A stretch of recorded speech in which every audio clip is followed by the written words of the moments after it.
de ponencia. La tarde de hoy la hemos dedicado, como no podía ser menos, al inicio, ¿no?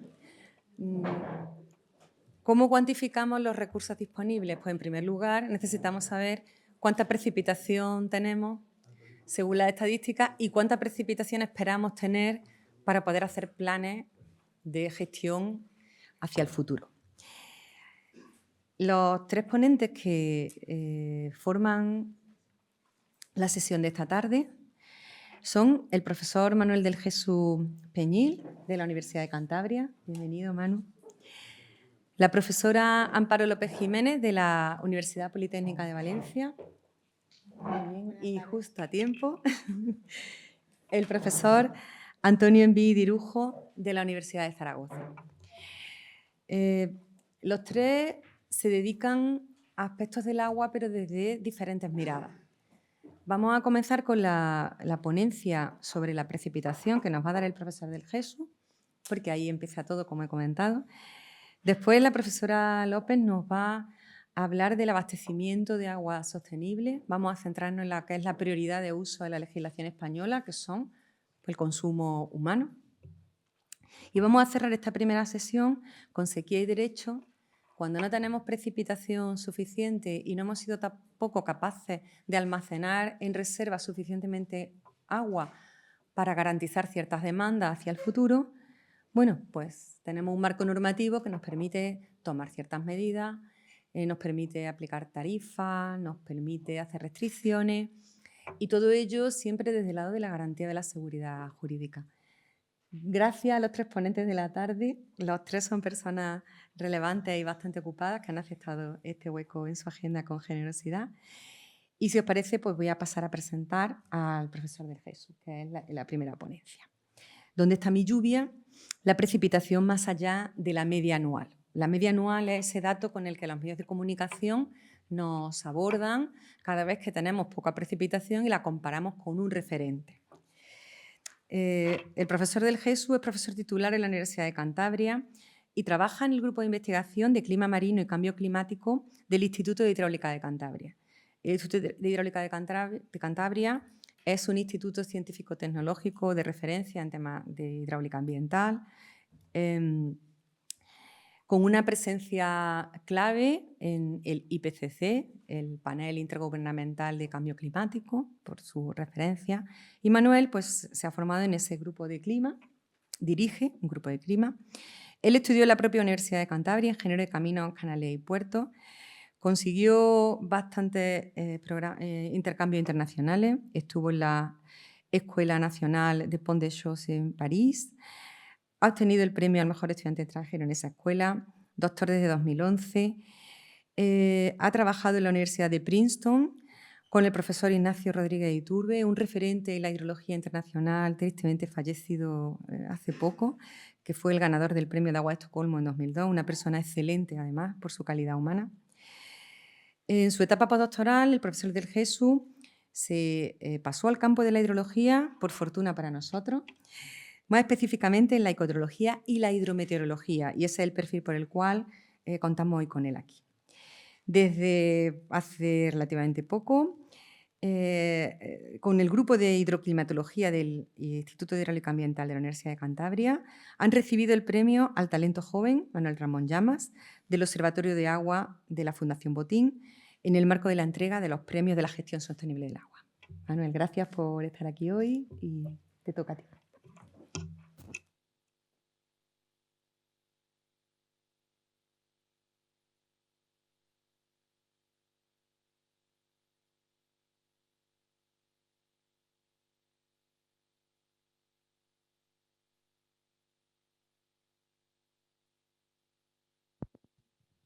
Bien, ahora igual mejor, ¿verdad? Bien.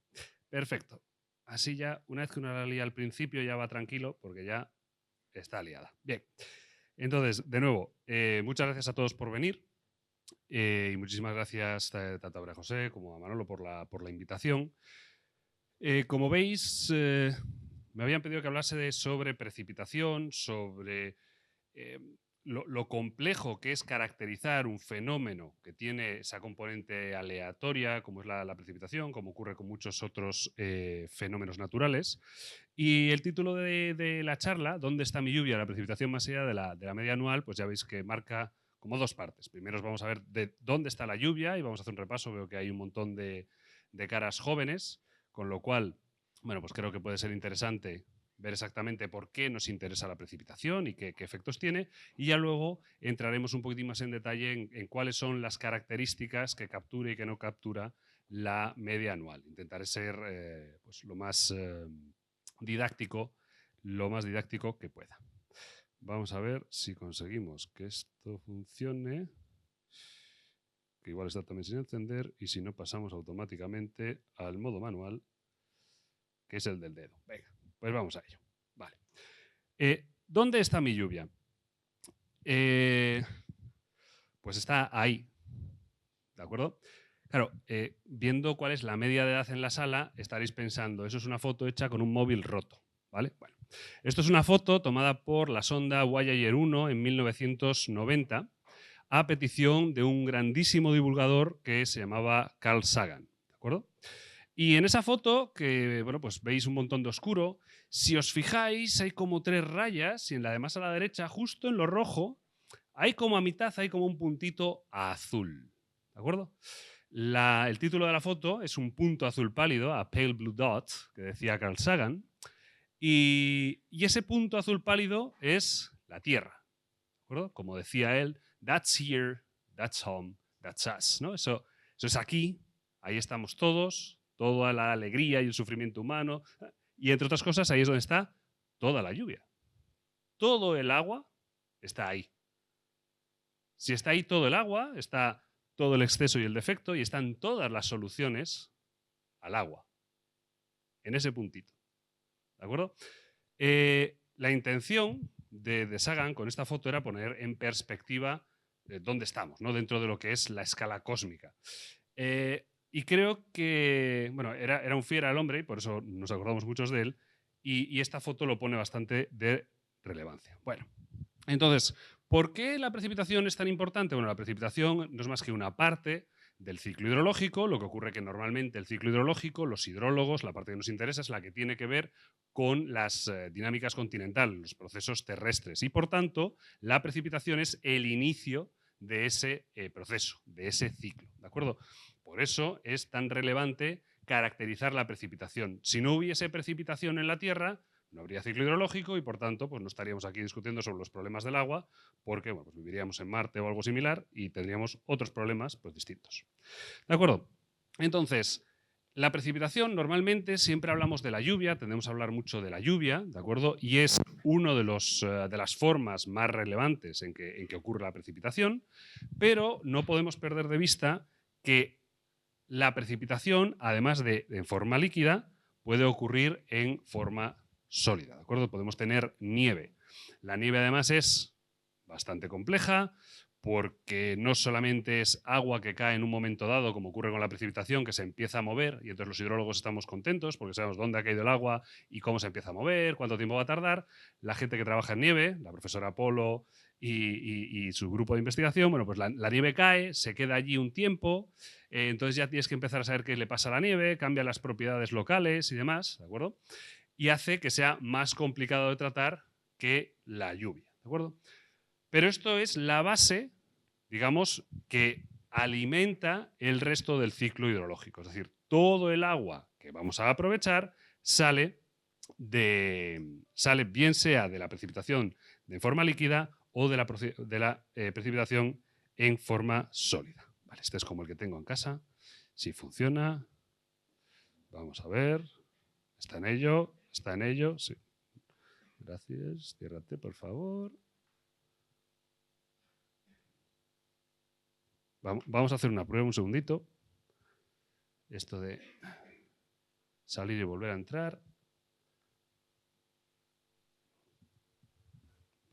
Aquí.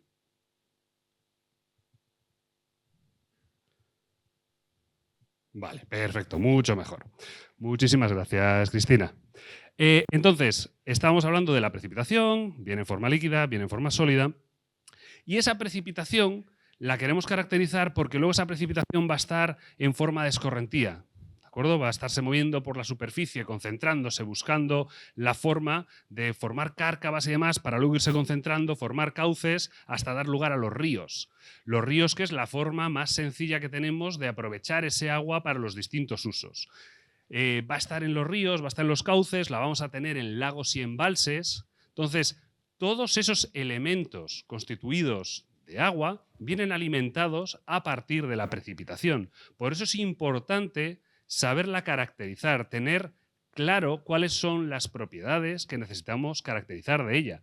Claro, ya os podéis hacer a la idea que caracterizar un lago, la cantidad de agua que hay en un lago, tiene una serie de necesidades o una serie de, digamos, medios diferentes de la que necesitamos para caracterizar la cantidad de agua que tenemos en un río. Si en lugar de un lago lo que tengo es un embalse, en donde tengo una serie de usos, porque lo estoy explotando para producción hidroeléctrica, pero a la vez también tengo regadíos y ya que estamos, pues es que hay consumo urbano. Bueno, pues veis que al final el conflicto surge del hecho de que vamos a tener una serie de usos contrapuestos. Y lo básico es entender de dónde viene ese agua, dónde está esa precipitación, dónde está esa lluvia. ¿De acuerdo?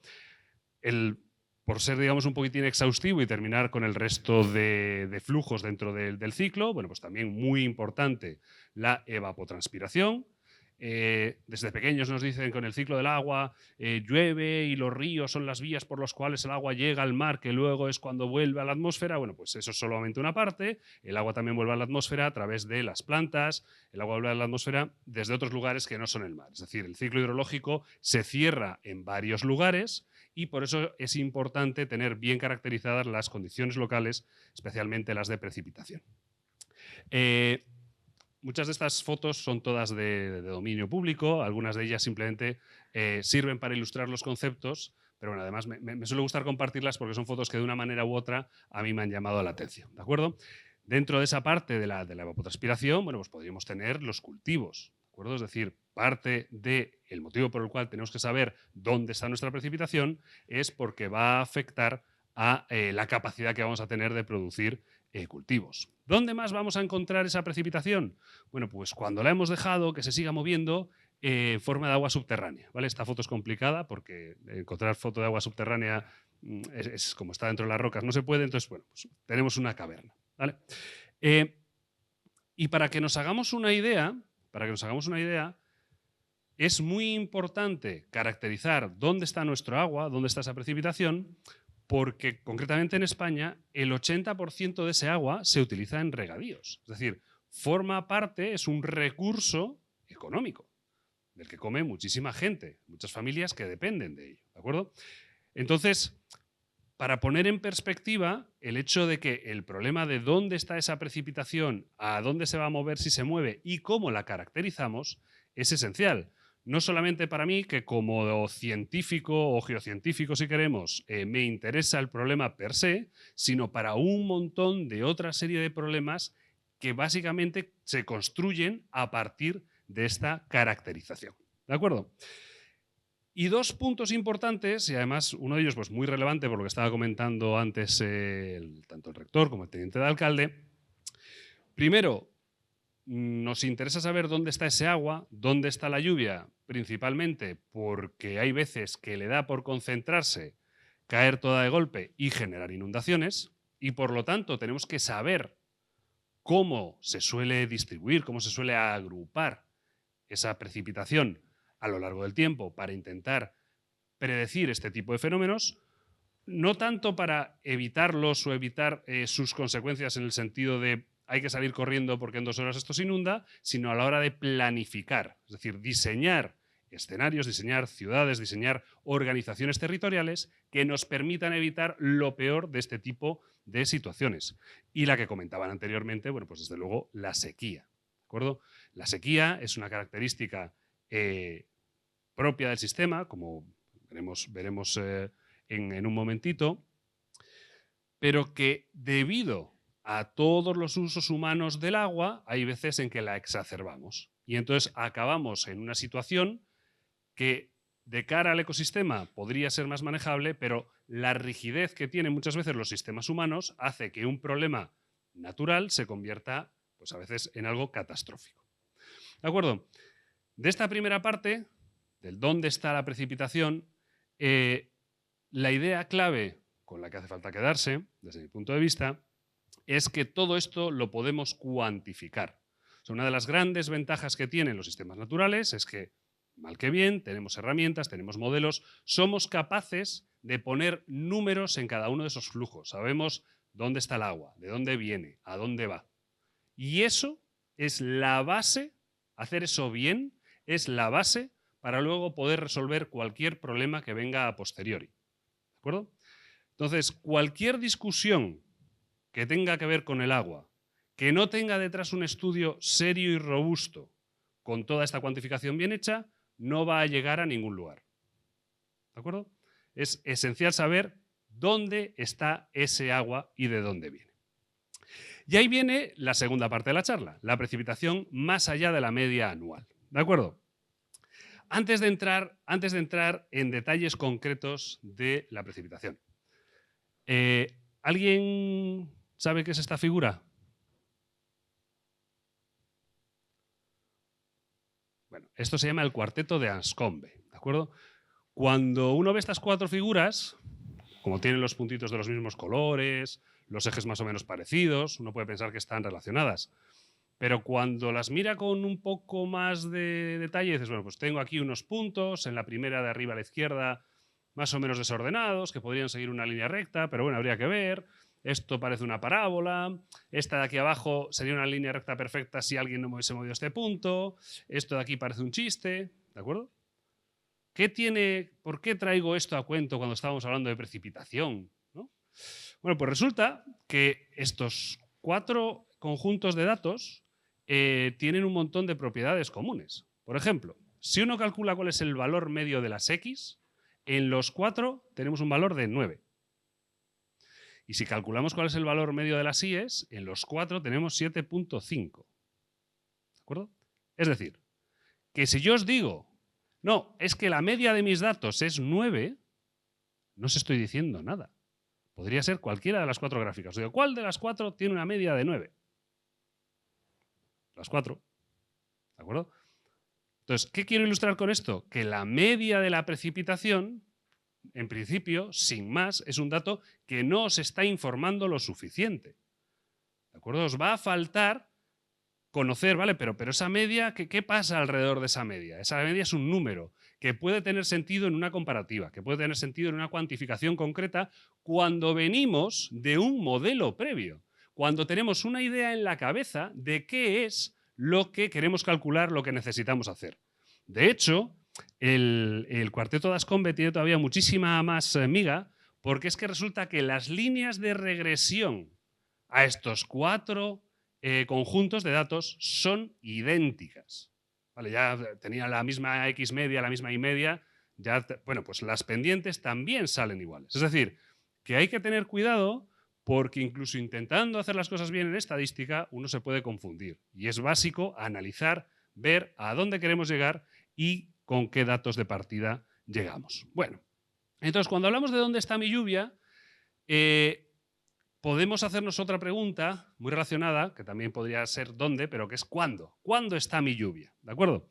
Entonces, si tomamos una serie de precipitación, esto es la precipitación mensual para una estación del norte de España, no de la provincia, pero nos valdría cualquier otra localización, en donde pintamos cuál es la precipitación media mensual. Claro, ya os podéis imaginar que trabajar con esto es complicado. ¿De acuerdo? Entonces, habitualmente ahora tenemos ordenadores, esto es relativamente sencillo, pero nos hemos acostumbrado, como técnicos, a intentar simplificar todo este tipo de series de datos. Claro, la forma más fácil es decir, no, pues yo lo simplifico a la media.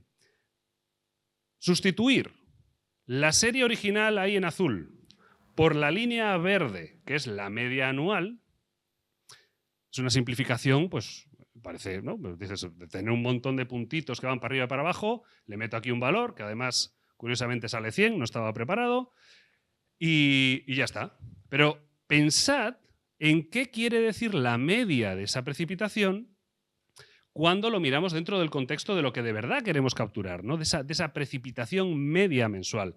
Bueno, pues quiere decir relativamente poco. Quiere decir relativamente poco. Porque en cualquier mes que yo mire puedo tener una desviación de la media bastante importante. ¿Vale? La media tiene una serie de propiedades estupendas para una serie de digamos, acciones, pero hay que tener cuidado cuando simplificamos todo a un único valor. ¿Qué quiere decir que en Córdoba llueva 500 milímetros de media? Pues depende. ¿A dónde es a donde queremos llegar? Luego, además, si miramos con un poco de detalle esa serie temporal, bueno, pues nos damos cuenta de que efectivamente, bueno, pues esto es un zoom, digamos, inicialmente tenemos datos desde más o menos el 45, creo, hasta el 2016. Aquí tengo un zoom desde bueno, pues el 96, creo, al 2016. Y veis aquí simplemente, bueno, pues que esto tiene una cierta regularidad que todos os imagináis cuál es, bueno, pues las estaciones. Bueno, pues de hecho, una de las características de las series de observación de variables climáticas, de variables naturales, es la estacionalidad. Esta curvita que pongo aquí en color como naranjita o marroncillo, ¿de acuerdo? Pues sería esa estacionalidad. ¿Qué es la estacionalidad? La estacionalidad me está diciendo cómo varía esa media anual, eso que antes era solo un numerito. Bueno, pues ahora digo, oye, ese numerito cada mes tiene un valor diferente. Y con ese valor ya empezamos a hablar. De repente ya no estoy representando la lluvia por un único valor, ahora tomo 12, uno por mes.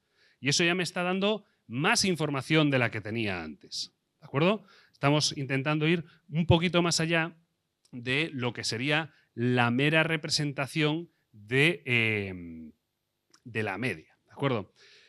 Volvemos atrás, sacamos el zoom y aquí vemos, bueno, pues de nuevo, que tenemos esa estacionalidad, pero ya podéis ver cierta estructura dentro de esta, ¿no? Aquí parece que hay un pico muy grande, aquí hay otro pico grande, aquí tenemos picos más chiquititos. Claro, si ahora hiciésemos otra media, pero una media móvil, es decir, si fuésemos a cada uno de estos puntos y le asignásemos el valor medio de los 5 años a su alrededor, construiríamos una curvita como esta que veis en marroncito oscuro, ¿de acuerdo? Y veis que va por debajo, luego va por arriba, luego vuelve a bajar. Es decir, la media de largo plazo ni siquiera es la única media que podemos construir. Esa media, lo que llamamos la media anual, no es el único valor que puede representar cómo se está comportando nuestra precipitación. Volvemos a hacer un zoom y aquí lo vemos un poquito mejor. Vemos que ese valor de la media local, si queréis, esa media móvil, me está indicando que, claro, durante una serie de años, la media, lo que llovía de media en ese entorno, estaba por debajo de la media de largo plazo. ¿De acuerdo? ¿Qué implicaciones tiene eso? Bueno, claro, pues que yo voy a tener un periodo que podría sentir como de sequía, porque de media me está faltando agua. Hay ruido, ¿vale? Hay cierta variabilidad estadística que hace que todo esto sea difícil a veces de apreciar y demás. Pero en última instancia, lo que estamos viendo es que esa media de largo plazo, la media anual, esa con la que solemos trabajar, bueno, pues hay que matizarla mucho. Eso era viendo los valores mensuales. Si pasamos a los valores anuales, podemos verlo casi incluso mejor. En azul vemos la precipitación anual, la media anual en marroncillo y en verde veis esa media móvil, ¿de acuerdo? Claro, imaginaos que en los años 60 alguien dice, oye, pues es que aquí tenemos un problema con el agua, hay que tomar unos datos y construir una serie de infraestructuras. Claro, si mi periodo de medida fuese, por ejemplo, desde el año 60 hasta el 80 y yo trabajo con la media en este periodo y diseño mis infraestructuras hidráulicas para ese periodo, de repente veo que, bueno, pues desde el 80 hasta el 90 más o menos la cosa va bien, pero luego del 90 en adelante digo, contras, me falta un montón de agua. Al 10% que estoy por encima de la media, que yo había considerado como el valor de referencia, de repente le tengo que quitar el otro 10% de, digamos, ese movimiento pendular de lo que sería la variabilidad climática. ¿De acuerdo? Por lo tanto, me veo con un déficit casi estructural de un 20% en la cantidad de agua que yo consideraba que iba a tener disponible, única y exclusivamente por no haber hecho una caracterización estadística más robusta, más profunda, de la variable que me interesaba para trabajar, que era la precipitación. ¿De acuerdo? Entonces, en el primero de los casos, cuando estábamos hablando de la estacionalidad, es decir, de la curva marroncita esta de aquí, pues tiene que ver con las estaciones, por eso se llama estacionalidad, tiene que ver con el hecho de que la Tierra gira alrededor del Sol y tiene su eje de rotación inclinado respecto al plano de la eclíptica, y entonces, debido a ello, recibimos la radiación solar con un ángulo que va cambiando, y entonces tenemos más insolación por metro cuadrado durante una época del año que durante otro, y eso va cambiando los patrones, ¿de acuerdo? Y de ahí tenemos esa primera variación, esa primera caracterización que habíamos dicho de la estacionalidad de las series. La segunda, la variabilidad, eso de que durante ciertos grupos de 5, 7, 10 años pueda estar por encima o por debajo de la media, es un poco más complicado de visualizar y tiene que ver con los patrones atmosféricos generales que tenemos en el planeta. Es decir, sabemos que por ejemplo, los ciclones tropicales se desplazan desde el este hacia el oeste, normalmente surgen en torno a la zona ecuatorial y viajan hacia el noroeste y luego tiene una curva. Todo eso tiene que ver con el hecho de que vivimos en una pelota hecha de roca en la cual tenemos dos fluidos dando vueltas. Por un lado el mar, agua, y por otro lado la atmósfera, el aire, ¿de acuerdo? Y esos fluidos están haciendo cosas dependiendo de cuánta insolación reciban, etcétera, etcétera, ¿de acuerdo? Y eso implica, bueno, pues que hay algunos fenómenos, lo que se llama teleconexiones climáticas y demás, como por ejemplo puede ser el fenómeno del Niño. ¿Alguien conoce el fenómeno del Niño? Bueno, seguro que algunos sí, pero estáis tímidos ahora mismo. Entonces, el fenómeno del Niño es un fenómeno que controla altamente el clima, sobre todo en Latinoamérica o en todo el Pacífico tropical, que tiene que ver precisamente con cuánto calor tiene el mar en un determinado momento, lo que modifica los patrones de evapotranspiración, de evaporación en este caso, que ahí no hay plantas, y eso va a su vez a cambiar los patrones de los vientos. Y eso hace que, bueno, en condiciones normales solemos tener, esto de aquí sería Australia, aquí tenemos, si veis, bueno, por aquí estaría Centroamérica, Norteamérica, Sudamérica. Bueno, pues en condiciones normales solemos tener la parte más caliente del Pacífico tropical cerca de Australia. Esto hace que, bueno, se forme una circulación convectiva que nace en este punto y va hacia Latinoamérica, pero en determinados momentos este calentamiento se hace más pronunciado, se alarga y cambia el patrón y pasamos a tener dos células convectivas, lo que se llama el fenómeno del Niño, o que haya un enfriamiento, ¿de acuerdo? Y entonces pasamos a tener la niña. Cada uno de ellos va a dar unas condiciones, unas respuestas muy distintas sobre la señal de precipitación. Y estos fenómenos son los que observamos como esa variación interanual. ¿De acuerdo? Esto respecto al cuándo. Pero, claro, cuando hablamos del dónde, la espacialidad también tiene mucha relevancia, ¿de acuerdo? O sea, la distribución espacial de esa precipitación. Imaginemos que esto formase parte de la cuenca de un determinado río. Claro, no es lo mismo que una tormenta me afecte a una de las laderas, donde yo tengo un bosque bien desarrollado, con una capacidad de infiltración y de retención de agua elevada, a que la misma tormenta afecte a una zona urbanizada altamente impermeabilizada, donde gran parte del agua va a ser escorrentía superficial que va a acabar en el río. La cantidad de agua que va a quedar almacenada dentro de la cuenca va a ser muy distinta si la tormenta ocurre en un sitio o en el otro. Si todo mi modelado lo que tiene en cuenta es que esto es una única cuenca y le meto la lluvia y ya está, me estoy perdiendo parte de la película. Estoy asumiendo una homogeneidad que no existe en la vida real. Y si no la considero, estoy perdiéndome detalles que podrían ser relevantes.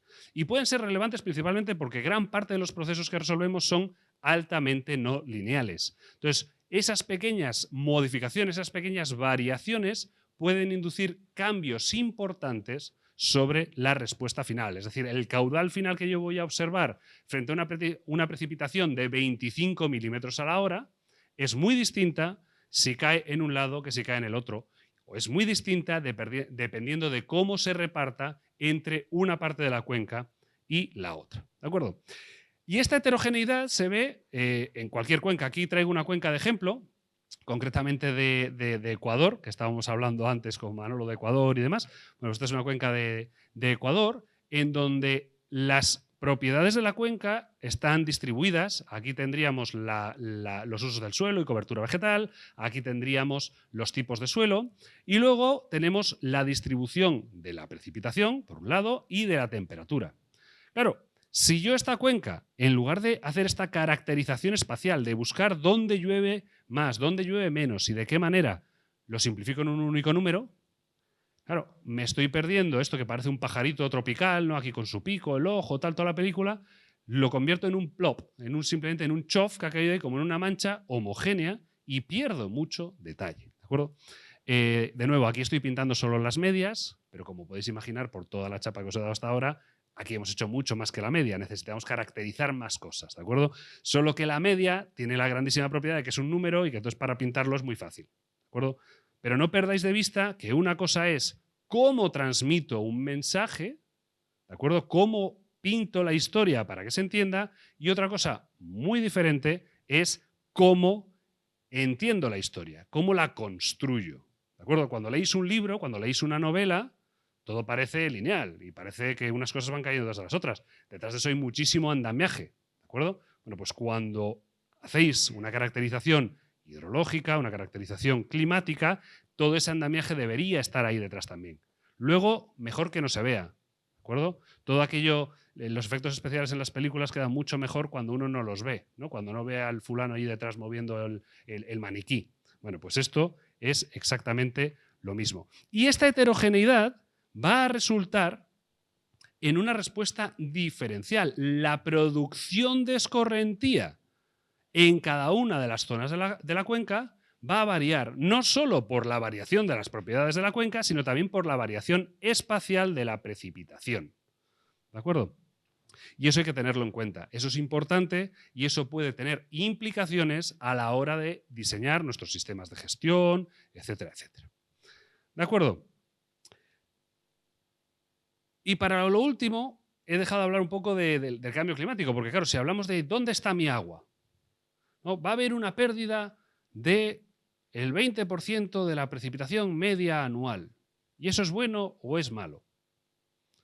Bueno, pues depende, ¿no? Si esa pérdida viene acompañada también de una reducción de los eventos extremos de precipitación y yo normalmente me sobra agua, bueno, pues igual tengo menos problemas de inundaciones. ¿De acuerdo? Puede ocurrir que no haya un cambio sobre la media de precipitación anual y que, sin embargo, mis tormentas vayan a ser más frecuentes y más intensas y los periodos de estiaje más largos y más severos. La cantidad total no ha cambiado, pero ahora de repente llueve mucho más fuerte cuando llueve, por lo tanto el suelo tiene menos capacidad de retener todo ese agua, porque cae mucha más de golpe y porrazo, y cuando no llueve tengo periodos mucho más largos en que no llueve.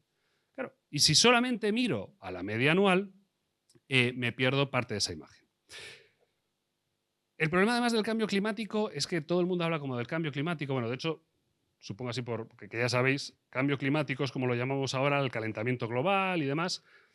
El problema del cambio climático, como decía, es que en el fondo tenemos mucha incertidumbre y no hay un único cambio climático. Hay muchos modelos, ¿de acuerdo? Y cada uno de ellos, aquí podéis ver 11 modelos del programa Cordex, en donde, bueno, pues cada uno de ellos da unos cambios pues relativamente diferentes. Hay un color que tiende a predominar, que es el de la reducción, esos colores tirando a amarillos, marrones, y uno que apenas predomina y es bastante suavito, que son los colores azules. Es decir, parece que en España vamos a que haya menos precipitación, va a haber menos agua. Por lo tanto, allá donde hubiese conflictos alrededor del agua, parece que esos conflictos se puedan exacerbar. ¿De acuerdo? Pero, insisto, esto es una generalización. Habrá que ir al problema concreto y analizar el problema concreto con toda la información, caracterizando toda la incertidumbre, y de ahí saldrá la mejor respuesta posible. Por ir conectando con algunos de los conceptos que hemos comentado anteriormente, aquí tenéis una gráfica que se está cortando un poco, me vais a perdonar. Digamos, aquí lo que tendríamos sería un factor multiplicador, Es decir, aquí este valor sería el 1, esta línea negra marca el 1, no hay cambio. Hacia arriba tenemos multiplicadores mayores que 1, hacia abajo multiplicadores menores que 1. ¿De acuerdo? Y aquí tenemos los distintos meses, enero, febrero, marzo, abril, mayo, junio, y estos son las señales de estacionalidad de, en este caso concreto, esta gráfica concreta es de caudal medio, pero podría ser de precipitación, ¿de acuerdo? Lo que pasa es que la que tenía más a mano y me parecía más visual era esta, en 5 cuencas en 5 países andinos. Ecuador en azul, Perú en verde, Colombia en rojo, Bolivia en moradito y Venezuela en amarillo. ¿Qué podemos ver aquí? Bueno, pues esta gráfica me parece muy interesante porque nos muestra un montón de las cosas que pueden ocurrir cuando hablamos de cambio climático. Y cuando alguien dice hemos perdido un 20% de precipitación media, por ejemplo, podríamos preguntarle, ¿pero de qué manera? Por ejemplo, en Venezuela lo están perdiendo de una forma más o menos homogénea, que es lo que todos podríamos entender cuando dices, es que hemos perdido un 10% de precipitación media. Eso quiere decir que bueno, pues todos los meses me va a llover un 10% menos. Lo tenemos, venga, perfecto. Pero es que podría ocurrir algo como lo que pasa en la cuenca de Perú. Es decir, que tenga meses en los cuales se incrementa el caudal y meses en los cuales disminuye. Y el cambio medio igual está muy cerquita de cero. ¿Qué es lo que está cambiando? La señal estacional. De repente ya no me está lloviendo tanto en abril y en mayo, tengo una reducción de precipitación y donde me está lloviendo más es en enero, febrero, marzo. ¿Qué implicaciones tiene eso para las actividades económicas que se desarrollan en esa cuenca? ¿Tiene alguna? ¿No tiene alguna? Entonces, ahí es a donde quiero llegar con el hecho de hay que ir más allá de la precipitación media, porque la precipitación media es un indicador demasiado grosero, es un indicador que cuando no tengo un problema a mano me sirve y es muy apañado, porque me sirve para comparar, pero cuando tengo un problema de verdad, el que tiene que mandar es el problema. Y lo que tengo que analizar es, bueno, ¿cómo utiliza la lluvia este problema en concreto? ¿De qué forma la caracterizo para entender cuál es la respuesta en el problema que me interesa a mí? ¿De acuerdo? Obviamente yo vengo a hablar de mi libro, que es la precipitación, y me parece el problema más importante del universo. ¿De acuerdo? Pero probablemente a vosotros os interesarán otros problemas que pueden alimentarse de este tipo de información. Bueno, pues ahí es donde entra el que vosotros construís a partir del modelo completo que yo haya construido. No os quedéis con mi simplificación, no os quedéis con la historia que yo estoy vendiendo únicamente. Pedidme el andamiaje, porque a partir de ese andamiaje va a ser cuando vosotros podréis construir encima del pequeño edificio que yo ya he hecho vuestros rascacielos, llegando hasta el final en el problema concreto que os interese. Esto sería el cambio en temporal y esto sería también el cambio en espacial. Es decir, cuando hablamos de cambio climático, el cambio climático afecta de forma muy distinta a distintas localizaciones. Ya no estoy hablando únicamente de lo que va a pasar en el Amazonas frente a lo que va a pasar en Siberia, sino que dentro de una misma cuenca puede afectar de formas muy distintas. ¿Por qué? Bueno, pues porque cambiando los patrones de vientos pase a llover más en las laderas norte que en las sur y resulta que las que tengo más urbanizadas son las norte y por tanto vaya a acabar perdiendo capacidad de almacenaje de agua debido a ese cambio climático. Es decir, la estructura de cómo almaceno agua va a cambiar. ¿De acuerdo? Entonces, como mensajes finales, aunque lo he ido repitiendo, pero para que quede bien cerrado, no os quedéis con un número nunca. El número con el que os podéis quedar será el último de toda la cadena de elementos que hayáis caracterizado. Porque si paráis antes, estáis perdiendo información. ¿De acuerdo? Es decir, la precipitación media es un valor que puede ser útil, pero todos los fenómenos naturales que tienen una componente aleatoria han de ser caracterizados con mucho mimo. Con mucho mimo quiere decir que tenemos que tener en cuenta muchas cosas, ¿de acuerdo? Para llegar realmente a una comprensión y para luego poder plantearnos resolver los problemas que de verdad existen con un nivel de robustez suficiente. Es decir, que las discusiones, estamos en un foro hablando de conflictos, que las discusiones políticas se centren en el aspecto político, pero con los números claros. ¿Sabemos caracterizar bien las dinámicas hidrológicas? Bueno, con una cierta incertidumbre, sí. Bueno, pues hagamos eso. Y que no haya discusión antes de haber hecho eso. No, lo que vaya a llover o dejar de llover no depende de lo que pensemos, de si somos de izquierdas o de derechas, de si creemos que hay que eliminar todos los embalses o no. Eso es algo cuantificable, cuantifiquémoslo. No discutamos sobre las cosas que podemos medir. No me voy a poner a discutir con ninguno de vosotros sobre las pulgadas que tiene esta televisión. Midámoslo. Discutamos después sobre si es más bonita o más fea la imagen. Perfecto. Pero hay cosas que se pueden medir y se deben medir. ¿De acuerdo? Y para finalizar, de nuevo, ¿sabéis qué imagen es esta? La del principio. ¿Vale? Es la misma imagen de la Voyager 1, solo que esta es de 2020. De 2020, año en que la NASA decidió tomar los datos originales y volver a crear la imagen, en parte en homenaje a Sagan, los 30 años, y en parte para poner de manifiesto el mensaje de Sagan. Todo nuestro agua está ahí. Todos los problemas están ahí, pero también las soluciones. ¿De acuerdo? Entonces, seamos optimistas, pensemos que con el conocimiento vamos a ser capaces de atacar mejor los problemas que tiene la sociedad y no os olvidéis de que la precipitación tiene mucho más que solamente su valor medio. Muchísimas gracias por la atención.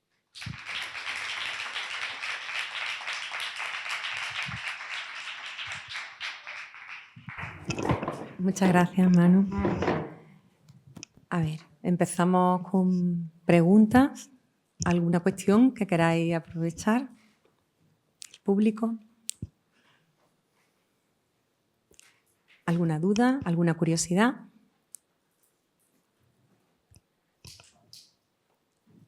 ¿Ninguna?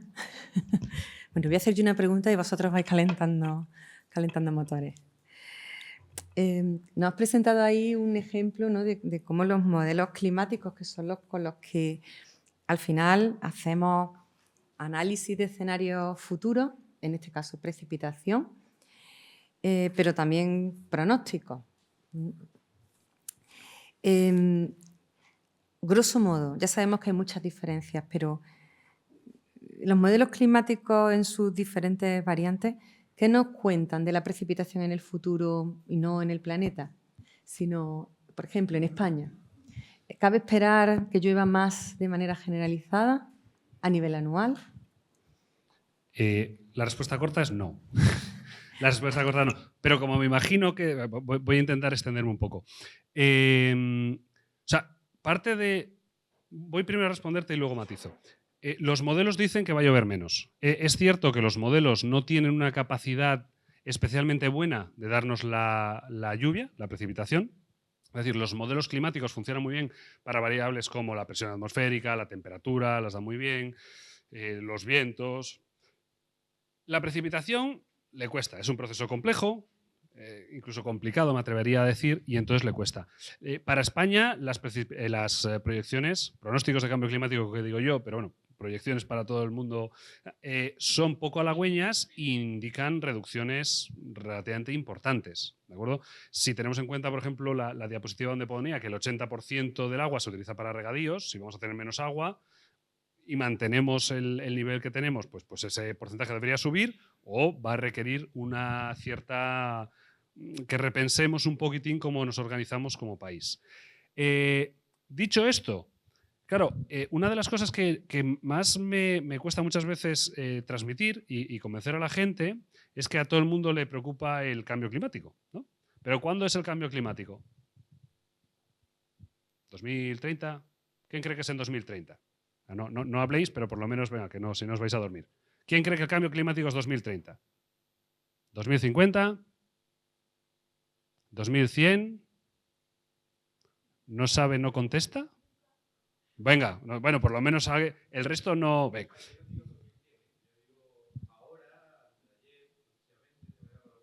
Bien, pues esa es la respuesta. O sea, realmente el cambio climático es hoy. O sea, en España hemos perdido en los últimos 30 años, no sé si el 15% de la precipitación. Como son 15 años y demás, uno podría pensar, bueno, pues esto podría estar ligado a la variabilidad. Bueno, podría, vamos a esperar otros 15, pero como entre otros 15 esto no haya remontado, va a ser cambio climático y vamos a tener un problema gordo. Entonces, en términos generales, los modelos son muy poco halagüeños, pero luego la realidad es que nuestras propias observaciones nos indican que estamos perdiendo agua. Y por eso mismo, cuanto antes tomemos decisiones, que probablemente sean decisiones difíciles y que no quisiera estar yo en la piel de quien tenga que poner eso en marcha, pero cuanto antes empecemos a pensar de qué manera podemos tomar esas decisiones para mitigar este tipo de problemas, pues mejor. Y entonces, ligado también un poco con eso, ¿estos modelos funcionan igual de bien? Vamos a entender que un modelo funciona cuando hace un pronóstico en un plazo de tiempo determinado y cuando transcurre este plazo de tiempo comprobamos cuán próxima ha estado el pronóstico a la realidad que después ha sucedido, ¿no? Entonces, ¿funcionan igual de bien estos modelos de pronóstico? Todos vemos el tiempo y sabemos que nos dice, miramos el teléfono, esta tarde probabilidad de lluvia 85%. Y nos hacen una estimación de la cantidad que va a llover. Luego en la televisión podemos mirar eso mismo a un día, 48 horas, 10 días, un mes, un año. ¿Esa validez, cualidad, calidad del pronóstico es la misma a todos esos plazos de tiempo? ¿O después de tantos años pronosticando podemos decir algo un poco más concreto? A ver, ahí, por ejemplo, o sea, hay dos características importantes a destacar. Por un lado está la predicción meteorológica, la predicción del tiempo atmosférico temperie, que es una palabra que existe en español muy bonita y que usamos muy poco para mi gusto. Y luego está lo que es el pronóstico climático. Cuando hablamos de temperie, va a llover, no va a llover, qué temperatura va a hacer, estamos resolviendo unas ecuaciones muy complicadas, las ecuaciones de Navier-Stokes, con todas las ecuaciones de la termodinámica, y son unas ecuaciones además que sabemos que tienen un horizonte temporal de predicción a 5 o 7 días máximo. Matemáticamente es un problema de las propiedades intrínsecas de esas ecuaciones. Cuando hacemos cualquier tipo de pronóstico a más largo plazo, hay que simplificar esas ecuaciones y al simplificar esas ecuaciones pasamos a hablar de estadística. De nuevo, son pronósticos que solo tienen sentido en términos estadísticos. Cuando uno toma uno de estos modelos de cambio climático, claro, no puedes decir, pues es que el 13 de abril de 2032 no va a llover y ese es el día de mi boda. Bueno, pues no funciona así. Es decir, lo que nos dice es que los abriles van a ser más húmedos o menos húmedos o que la sucesión de tormentas va a ser mayor o menor. Claro, a medida que nos vamos alejando de la escala corta, cada vez es más incierto el pronóstico. Hasta hace relativamente poco, yo llevo igual 2 años sin tocar el modelo europeo de predicción estacional, con la precipitación funcionaba fatal. Las cosas como son. O sea, no lo repetiré fuera de aquí, no os lo digáis a nadie, pero no funcionaba muy bien. Es muy complicado hacerlo bien, ¿eh? Y luego, a medida que nos vamos a periodos de tiempo cada vez más largos, vuelve a funcionar mejor. En parte, ¿por qué? Porque, claro, cuando yo pongo esta imagen, la pelotita azul sabemos muy bien cómo funciona. O sea, sabemos cuáles son las entradas, cuáles son las salidas, qué incremento de temperatura podemos esperar debido al cambio climático. O sea, lo sabemos. ¿Por qué? Porque es la pelotita, vista desde esta distancia, vista desde fuera, se comporta de una forma muy sencilla. Claro, el problema está en que queremos saber si en mi pueblo va a llover más o va a llover menos. Y ahí es donde empieza a entrar en juego la dinámica atmosférica. La dinámica atmosférica, ¿sabéis lo que es una lámpara de lava? ¿Habéis levantado la mano con lo de cambio climático? ¿Me vais a responder a lo de la lámpara de lava? ¿Tú sí? Bien. Son estas cosas que salen en las películas americanas, donde está ahí, siempre hay un Elvis y tal, y la lámpara de lava, que es como una especie de conito, y hace ahí como unas burbujas muy raras. Bueno, pues la atmósfera es como si fuese una lámpara de lava. Las dinámicas son así, o sea, son cosas que pasan y de repente cambia y no sabes muy bien por qué, porque son efectos no lineales, muy difíciles de predecir, etcétera, etcétera. Entonces, claro, cuando bajamos de verlo así, la pelotilla y tal, y queremos ver qué pasa concretamente con cada uno de esos movimientos, es muy, muy, muy complicado. Entonces, la calidad baja y tiende a bajar, bueno, pues bastante cuanto más lo queremos definir. Por eso sobre España se pueden decir cosas. Si queremos ya hablar del norte de la provincia de Córdoba, pues la incertidumbre se incrementa.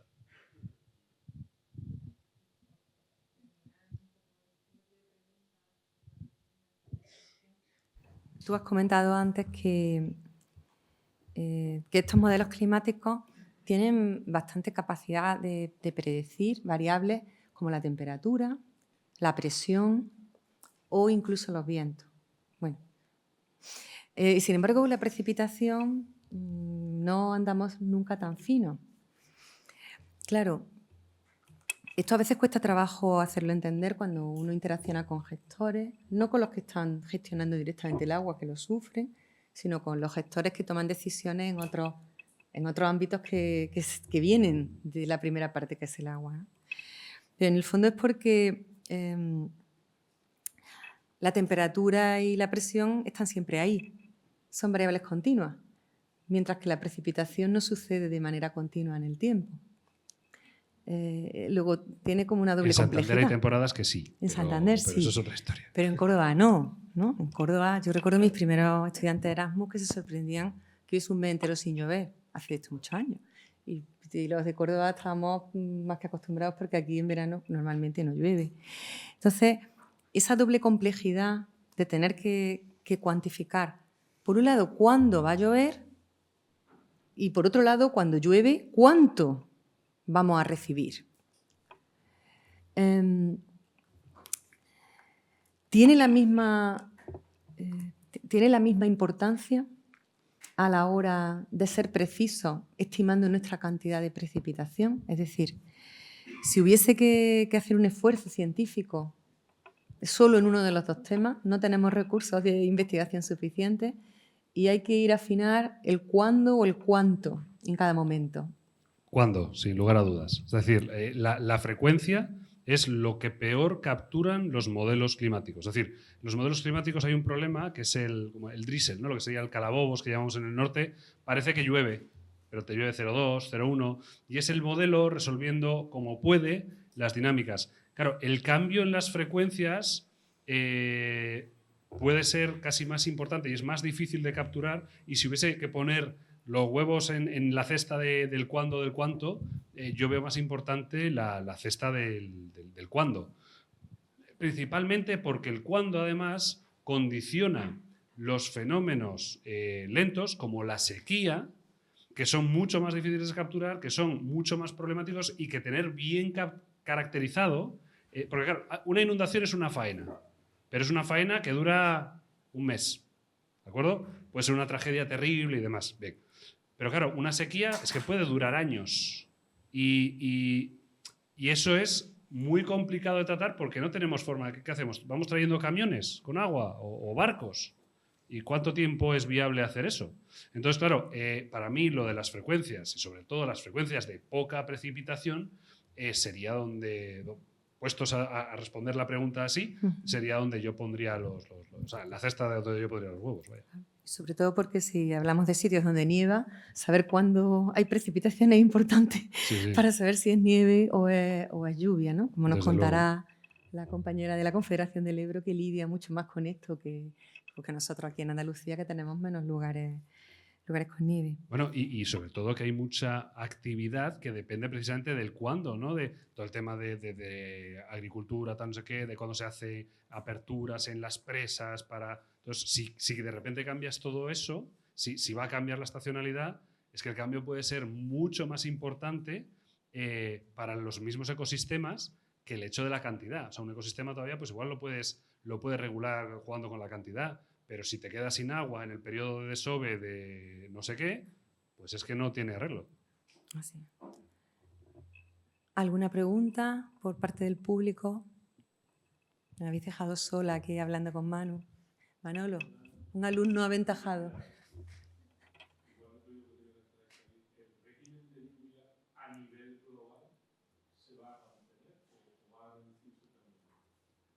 Claro, el problema de eso es que en principio depende de lo que le llames el régimen de lluvia a nivel global.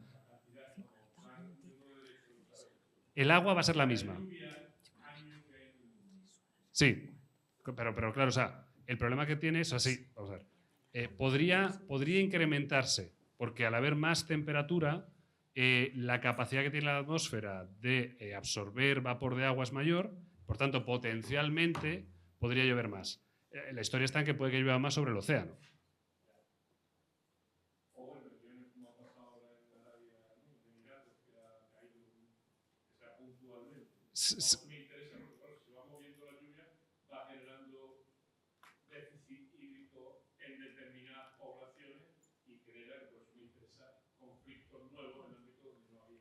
Es que ahí la ha dado, efectivamente.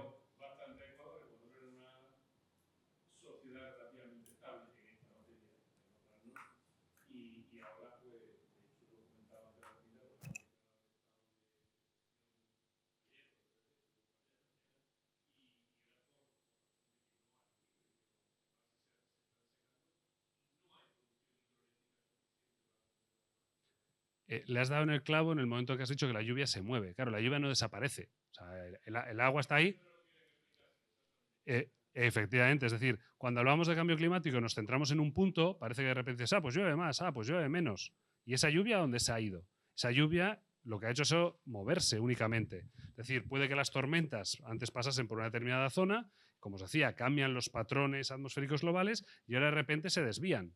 Pasa en Europa. En Europa hay años en donde muchas de las grandes tormentas entran por la península ibérica, dependiendo de cómo esté el anticiclón de las Azores y demás, y otras épocas en donde van por Reino Unido, van más al norte o más al sur. El cambio climático va a modificar todo ese tipo de patrones y por tanto va a hacer que se mueva la lluvia. En términos generales, no tengo el número en la cabeza, pero para la próxima charla a ver si lo tengo en mente porque es interesante para comentarlo. O sea, potencialmente podría llover más, pero el verdadero problema es que la lluvia se va a mover y por eso se habla de que en Reino Unido en 2 generaciones van a volver a hacer vino, ¿no? Porque al final lo que está ocurriendo es que la precipitación y la temperatura se están desplazando y se van a dar las condiciones en Reino Unido para poder tener viñas y tal. Y no sé qué. O sea, que esa es un poco... Pero muy buena pregunta.